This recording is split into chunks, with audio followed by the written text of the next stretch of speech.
అందరూ నిద్రపోతూ ఉంటే జై మాత్రం జానుని తన ఒడిలో పడుకోబెట్టుకొని విసన్ కర్రతో విసురుతూ చాలా ప్రేమ చూపిస్తూ ఉంటారు.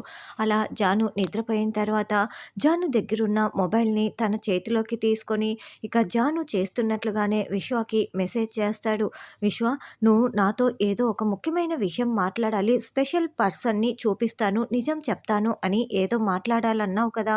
నేను కోనేరు దగ్గర నీకోసం వెయిట్ చేస్తూ ఉంటాను, అక్కడికి వచ్చి నువ్వు చెప్పాలనుకున్నది చెప్పేసే విశ్వ అని జాను లాగానే విశ్వకి జై మెసేజ్ పెడతాడు. ఆ మెసేజ్ చూసుకున్న విశ్వ, నేను ఇప్పుడే కోనేరు దగ్గరికి వస్తున్నా, నువ్వు కూడా వచ్చేసేయి జాను అని చెప్పి కోనేటి దగ్గరికి వస్తూ ఉంటాడు.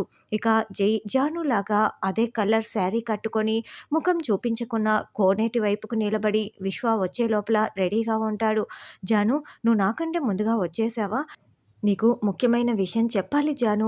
జై నువ్వు అనుకుంటున్నట్లు మంచివాడు కాదు, అతను చాలా చెడ్డవాడు, అసలు నువ్వు జైని నమ్మకు అని విశ్వ చెప్తాడు.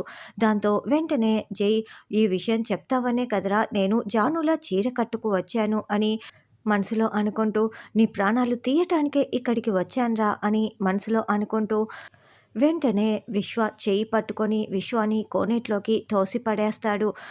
దాంతో విశ్వ గిలగిలా కొట్టుకుంటూ కోనేట్లో మునిగిపోతూ ఉంటాడు. ఇదంతా చూస్తున్న జై చాలా చాలా సంతోషపడుతూ ఉంటాడు. మరి విశ్వకి స్విమ్మింగ్ రాదా, ఎలా బయటపడతాడు అన్నది రానున్న ఎపిసోడ్లో తెలుసుకుందాం.